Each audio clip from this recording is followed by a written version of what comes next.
Les vraies voix Sud Radio, 17h-20h, Philippe David.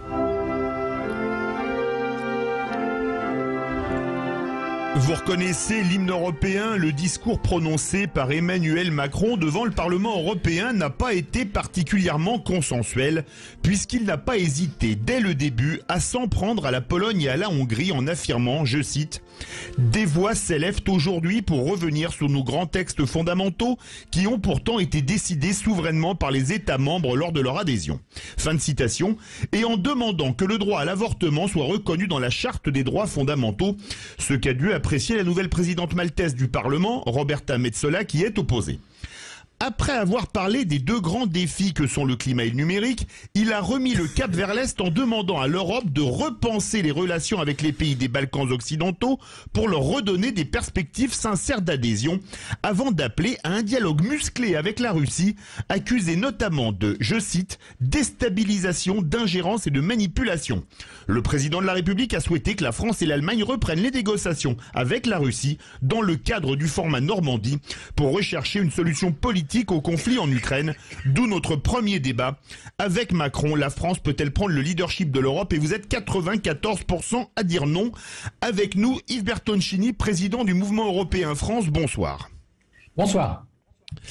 Macron, c'est l'Europe de l'Atlantique à l'Oural, comme le général de Gaulle, mais sans, voire contre la Russie? Vous lui prêtez de grands dessins. Je pense qu'il est quand même beaucoup plus concentré sur l'Europe des 27, mais que, compte tenu du statut de la France, il essaie effectivement de jouer un rôle diplomatique international entre les États-Unis et la Russie, quand nous pouvons être à la table, ce n'est pas le cas en ce moment, et même plus largement entre les États-Unis et la Chine, puisque c'est ça la nouvelle grande confrontation. Et donc, pour revenir à l'Oural, il a sans doute pour mission d'essayer d'empêcher le basculement de la Russie vers la Chine. Et donc, en effet, ça fait partie des Européens qui considèrent qu'il faut continuer, malgré tout, même si c'est très très difficile, à entretenir un dialogue franc et direct avec la Russie et à ne pas sombrer dans une confrontation trop vive entre les Américains et les Russes ou les Américains et les Chinois. Philippe Bilger. Ah, pardon. Non mais Françoise, vous pouvez. J'ai écouté le discours d'Emmanuel Macron et également les réponses qu'il a faites aux différentes interventions. Alors j'ai été frappé par le fait qu'il me semble qu'il y a un Emmanuel Macron parisien, franco-français, qui là ne m'enthousiasme pas, et un Macron européen qui a au moins, me semble-t-il, pour qualité d'être authentiquement européen. Alors, ça ne bouleverse pas les données du monde, parler de démocratie, de progrès, de paix et tout ce que vient de dire notre invité, mais il me semble que par rapport à cette personnalité parfois ambiguë, équivoque, en même temps ou successivement contradictoire, le fait qu'il soit dans un domaine qui lui tient à cœur, qui donne la pleine mesure du pouvoir auquel il aspire, c'est peut-être quelque chose qui n'est pas négatif. Yves Bertoncini. Oui, moi je crois que je ferai une autre distinction que vous, si vous le permettez.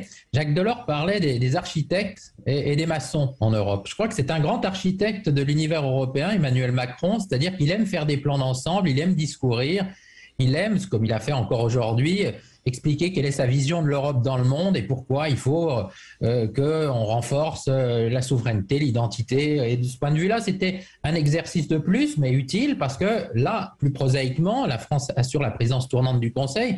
Et donc, dans le cadre de cette vision d'ensemble, il faut essayer de faire aboutir quelques décisions.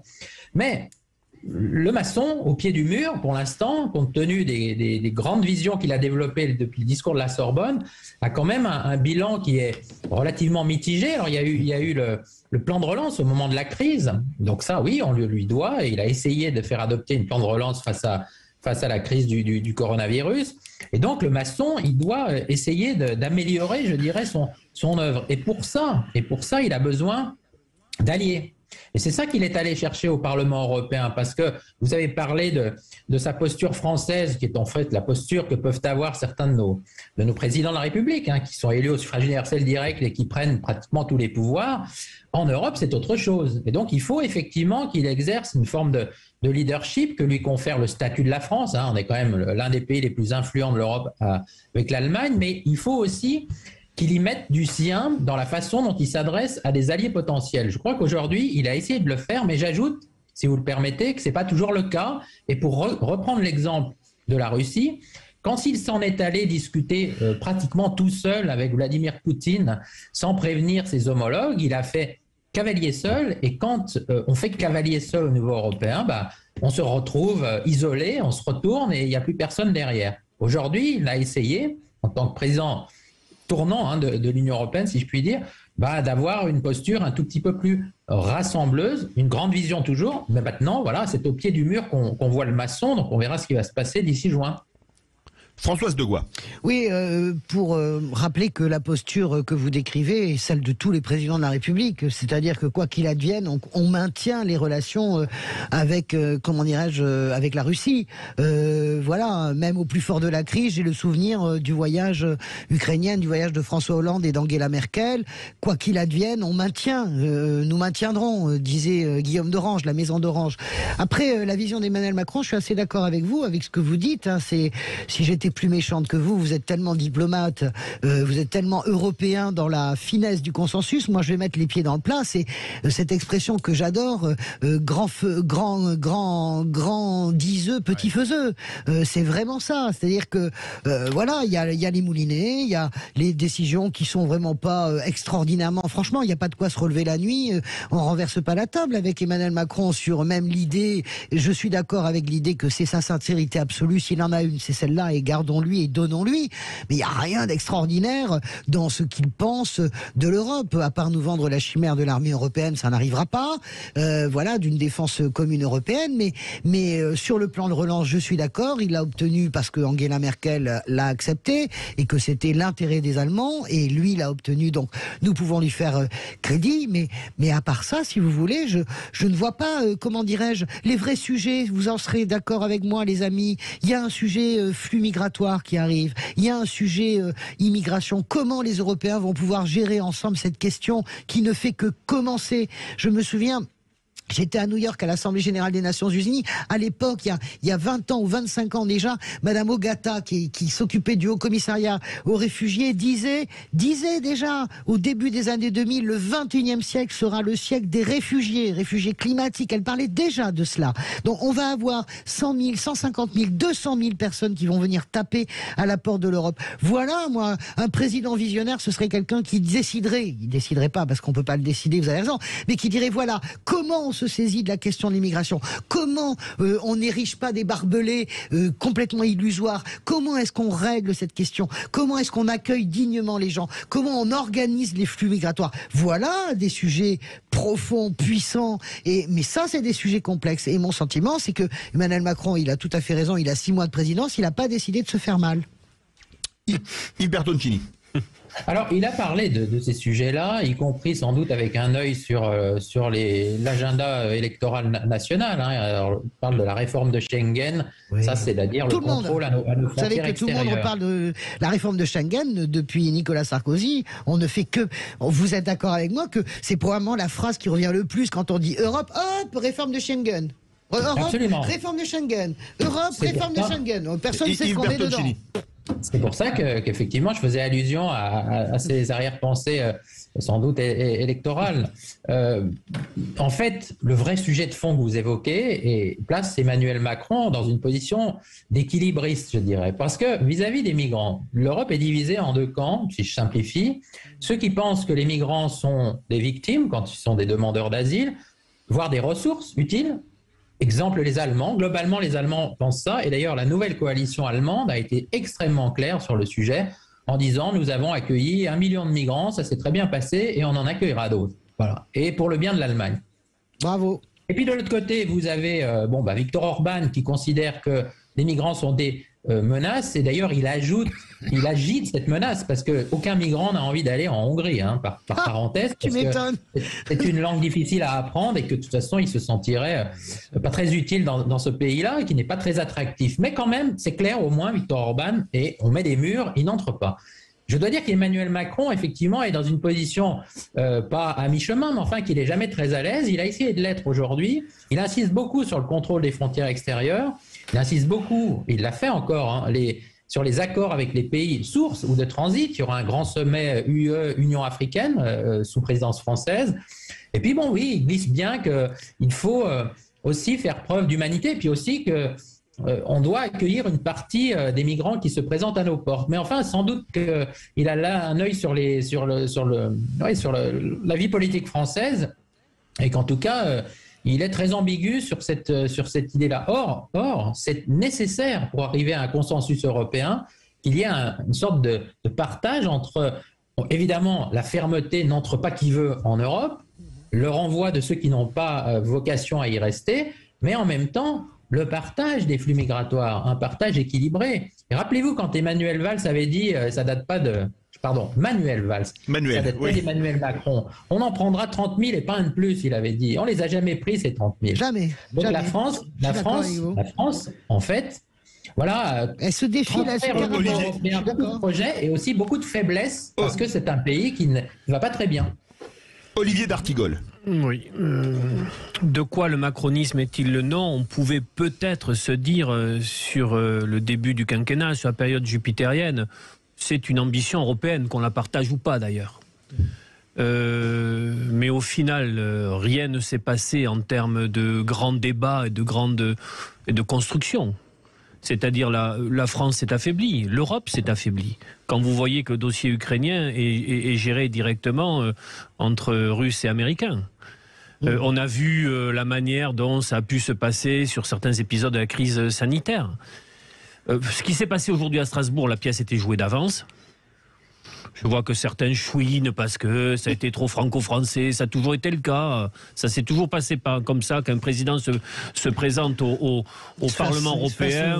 Les parlementaires français européens ont la possibilité de saisir, de l'harponner. Ils ne s'en privent pas. Mais comme Emmanuel Macron ne se prive pas d'instrumentaliser la présidence de l'Union européenne pour son propre dessein. Ça, c'est la première chose. Il y a une autre chose qui est beaucoup plus grave. C'est cette approche manichéenne, cynique, qui consiste à dire ou alors vous adhérez à mon projet européen tel qu'il le dessine, ou alors vous êtes des nationalistes. Et je vous renvoie dans le camp zémourien ou le péniste. C'est extrêmement grave parce que c'est un jeu dangereux qui ne répond pas à la crise démocratique qui s'est ouverte en 2005 et qui s'est aggravée pour différentes raisons. Ça peut être une habileté électoraliste, mais ça peut se payer très lourd dans les années qui viennent. Yves Bertoncini. Non, je suis assez d'accord avec ça. Cette fracture, ce clivage est accentué.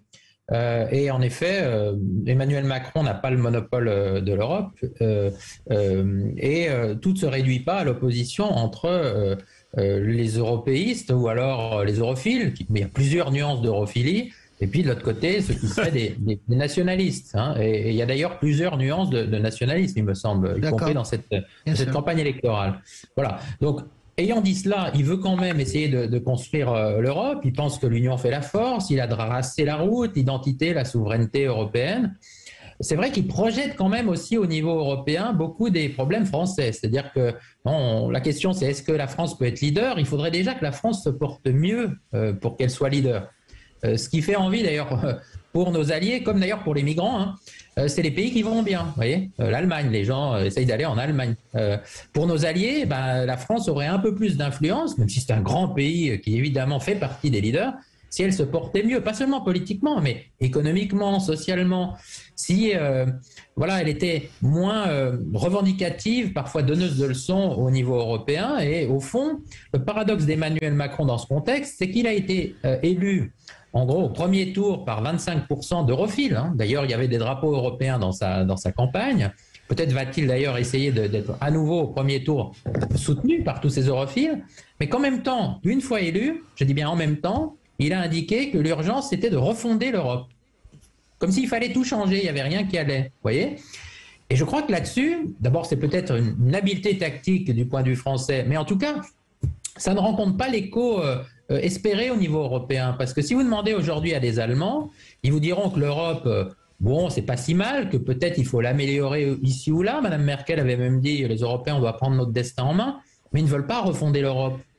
Et donc, il y a beaucoup d'espérances françaises qui sont projetées au niveau européen dans ce positionnement d'Emmanuel Macron. Alors moi, comme Français, je partage plusieurs des éléments qu'il propose, mais je suis bien obligé de constater comme observateur que, non pas ça sonne dans le vide, mais enfin que ça n'est pas ressenti avec la même urgence et la même acuité dans beaucoup de pays d'Europe. J'ai cité l'Allemagne et je pourrais en citer d'autres. Et quand on va en Europe centrale et orientale, là, on a carrément des oppositions assez nettes au projet d'Emmanuel Macron en matière européenne. Mais vous savez, Françoise Degois. J'interviens dans ce que vous dites. D'abord, je suis absolument d'accord avec Olivier pour dire que grand classique, François Hollande s'est fait alpaguer par Marine Le Pen, vous vous en souvenez, en 2015 ou en 2016, c'est vraiment tellement évident, et en plus de ça, la Constitution française fait que aucun parlementaire ne peut s'adresser directement au président. Alors, si vous imaginez bien que, pour une fois, vous l'avez sous la main, alors là, vous y allez à fond.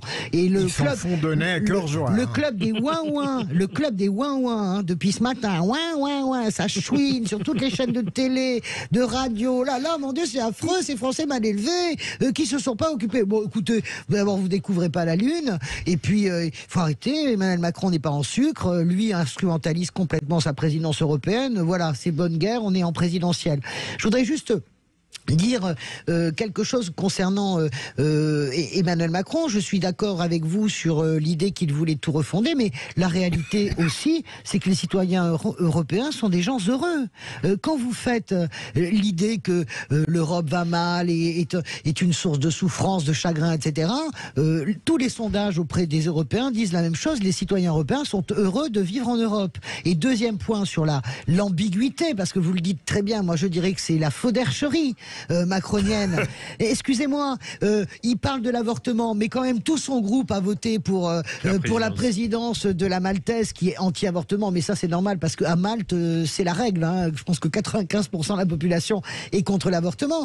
Vous avez Emmanuel Macron qui est supposément humaniste, mais qui laisse quand même son ministre Gérald Darmanin visiter le camp de Samos et dire exactement comme Valérie Pécresse, voilà un modèle d'humanité, de fermeté. Quand on voit ce qu'est le camp de Samos, en gros une douche pour 40 personnes, des drones qui vous surveillent, ça s'appelle une prison à ciel ouvert. Donc on peut pas manier en permanence, enfin si on peut, bien sûr, mais on ne sort de l'ambiguïté qu'à ses dépens. Bon, Yves Bertoncini en 30 secondes s'il vous plaît.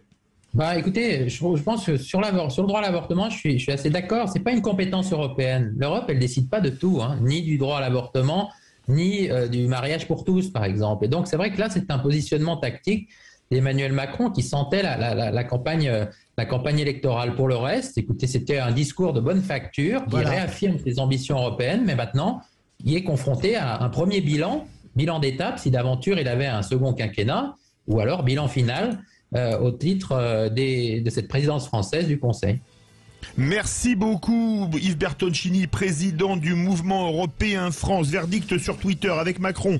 La France peut-elle prendre le leadership de l'Europe? Vous êtes 94% à dire non.